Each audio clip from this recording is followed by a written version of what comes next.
Hello, and welcome to the Week 14 devlog for QuiVr, my HTC Vive archery game. This week we have a couple aesthetic changes, both for visuals and audio. In the scene, we have some new menu options that we're going to explore a little bit later. We have a new system for the talents that uses the point system, and it's been working pretty well in games, although there's going to be a few changes coming in the future as well for that. So let's jump right in. The first thing that a lot of people have been asking for and are now into the game is some settings for the hands, which are the ability to calibrate the glove 3D model position in space compared to your controller. So a number of people weren't particularly happy with the placement because everybody holds their controller a bit differently. With this new option, all you have to do is click the calibrate button, and your controller kind of comes up as visible, and it lets you kind of put it right into position where you would hold the controller in your hand, and by pulling the trigger all the way in and then clicking, it'll calibrate it. So if and one of the nice things is that the animation of closing your hand on the trigger press is still active, so you can kind of narrow it in. And you can look at it from any angle. So if I just put the controller right where I kind of hold it, just like that, and click, and now it's all calibrated to my hand. You can do this for both hands, and it will save the next time you load up, and as always, you can reset to the default calibration if you would like to change it, give someone else the option to do it, or if you screw it up, because you can very easily, I don't really have any limits for what you can do, so if you want to go, say that's my calibration, then you're kind of allowed to do that. So I can reset the calibration here, and then recalibrate whenever I would like to, just kind of like that. So that's a useful feature for everybody. It's only really necessary to do once, but once you do it, it definitely increases the immersion as you can get your hand directly set up to that. Another thing that is there is this left-handed option, and while you didn't see it here because I've already set it up, when you open up the game for the first time now, your bow and quiver are kind of out in the middle sitting in space, and you're asked to pull the trigger on your dominant hand. So I would pull it on my right hand. And when that happens, your bow immediately teleports to your left hand, or your non-dominant hand, so that you can, and your quiver teleports to your back. This works for forever after that point. You can obviously change your handedness in the settings menu if you want to change your, if you change your mind, or if you'd like to give someone else a chance to play and they are have a different dominant hand than you do. But every time from then on, for instance, if I go into this multiplayer game, when I teleport in, I'll be holding the bow, and the quiver will be right on my back, so that I don't have to bend down and pick it up anymore. It's just in my hand. I can still do everything that I used to be able to.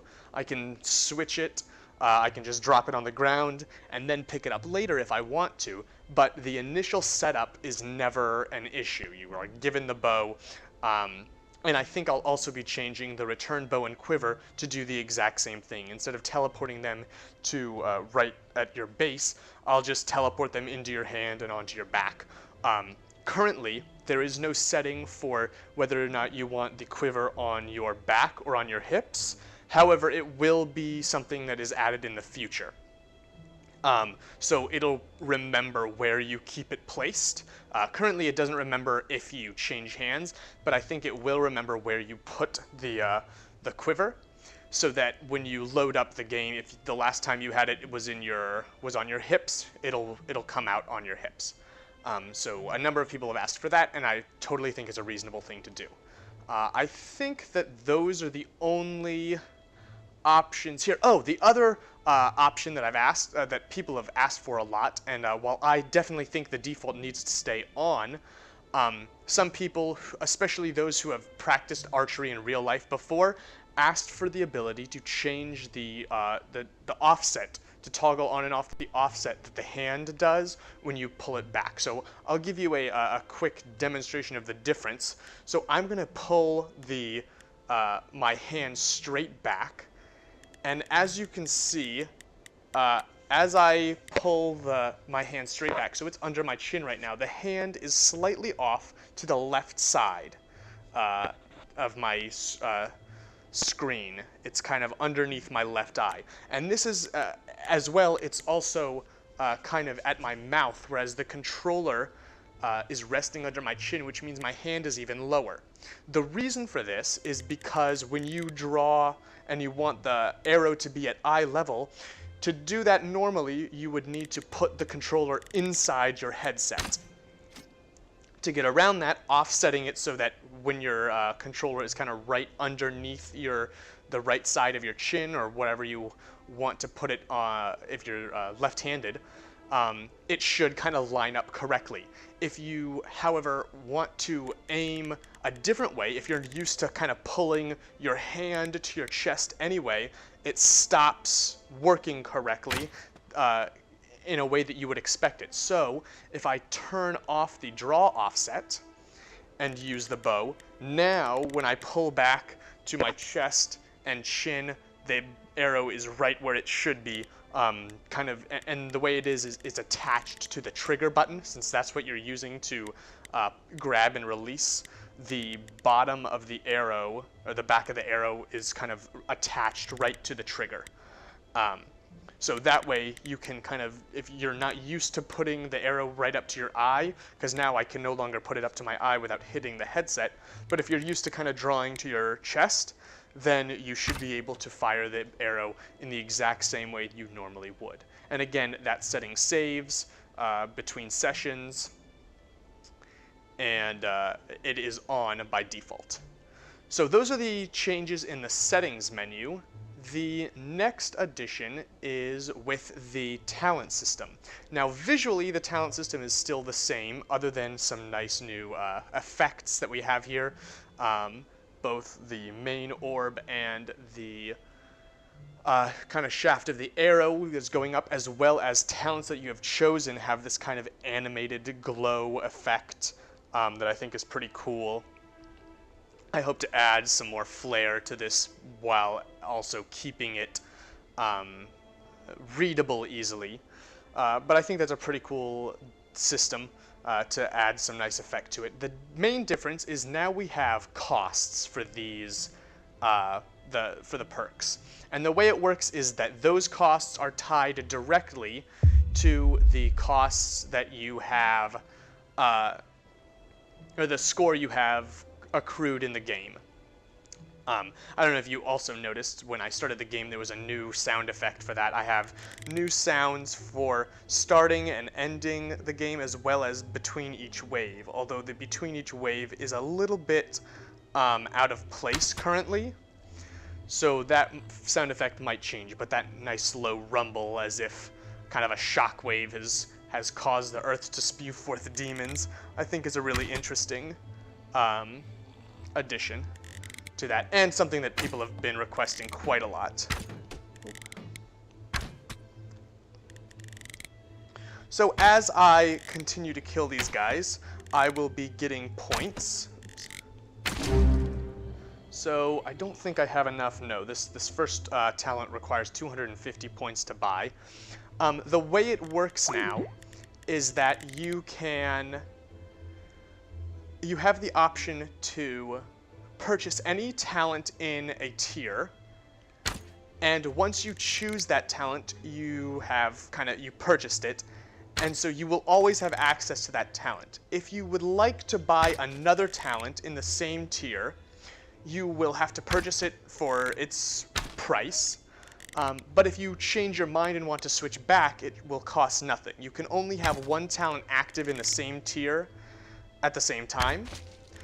So either the explosion talent or the health talent. Oh, I'm so close to being able to purchase that first one. But you are also not limited to the second tier if you haven't already purchased one in the first tier. So if you want to save up your score for a better perk in a later tier, you're welcome to do that. You just won't be as powerful while you're playing the first couple waves, which is a very worthwhile trade-off for a number of people. I'm definitely not going to get him until I move back.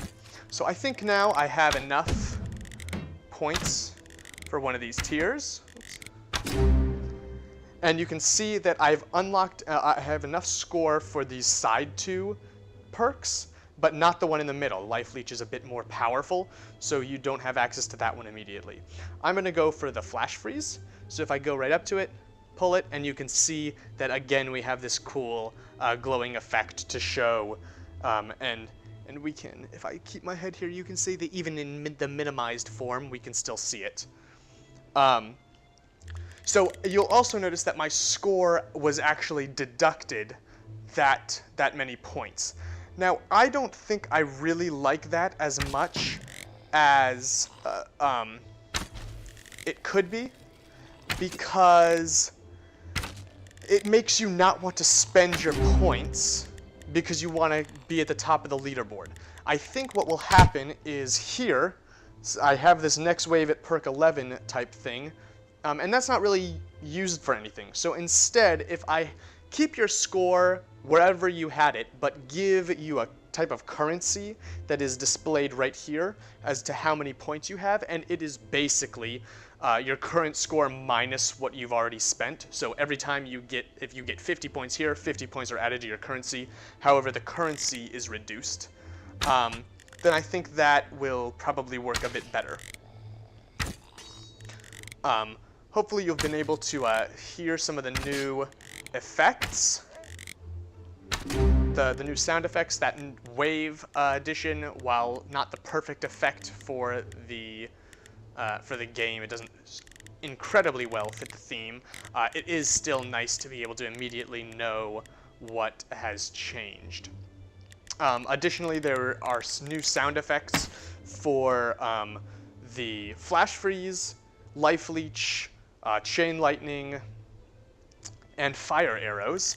I think you were able to hear the the new ice ability when I got the ghoul and turned to ice.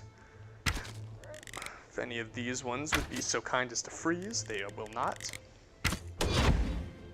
But you can hear that the fire arrow sound when you catch an arrow on fire, and you can hear the kind of crunching of and compressing and expanding of the ice as it envelops the creatures. If I'll buy Life Leech as well, because I think it has a nice effect, and that is something that I can actually make happen a bit easier, except for with all the skeletons. Have to knock their helmets off first. So close.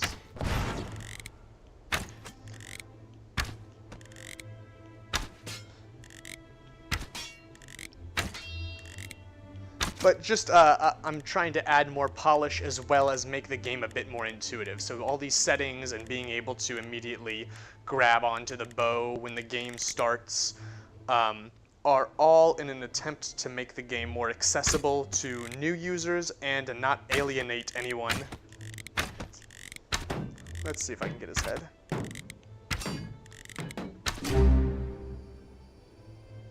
That sound effect is a little soft, but it is there. Additionally, some multiplayer changes have gone in, so you should no longer see floating arrows. I've tried to make the multiplayer, other players' arrows not hit the teleportation nodes, so that they're more accurate to what you would expect to have happen. So you're no longer should see enemies dying for no reason because the arrow on your screen got blocked by a talent node as soon as someone shot it, if they're not on the same platform as you. Other than that, I'm going to be working at testing out some more map type changes, maybe bringing out some more spawn points, because I still think that and everybody really agrees, the spawn points are too far away currently, and there's too much downtime between waves in the current iteration of the game. So kind of making that a bit more snappy is going to be one of my priorities, as well as filling out the settings menu a bit more. Currently it's quite bare bones, and I would like to add kind of volume sliders.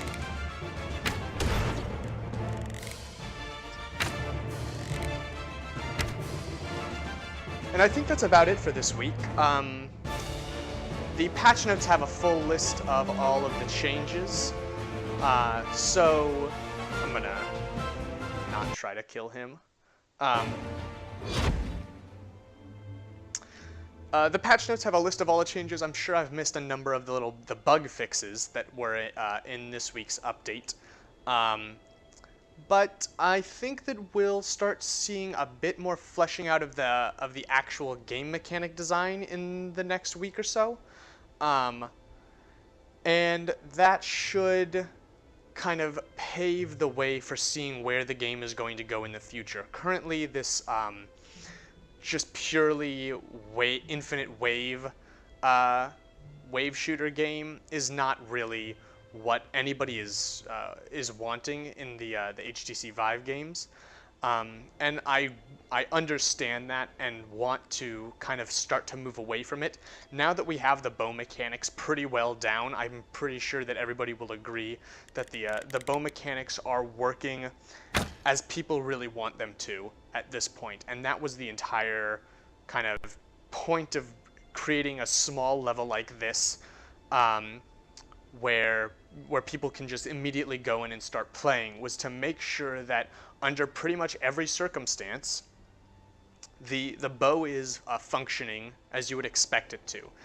So we have enemies far away, we have enemies close by, you can ricochet the arrows kind of however you want. There's a lot of work that's gone into the bow and arrow mechanics of this game, and now I think we can start moving on to some of the other mechanics, like enemies fighting back and a kind of a bit more engaging level layout.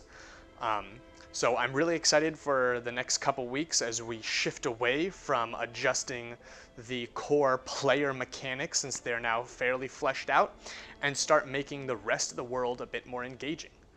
So thanks for watching the video. I appreciate everybody's continued feedback. Every time I push out an update, there is the possibility of other issues to arise from my changes, so I'm really appreciative of everybody who takes the time to submit feedback in the forums or on Reddit or to the support email, which is support@alvios.com. And I look forward to both seeing you in-game and getting more feedback. So thanks very much, and I will see you next week.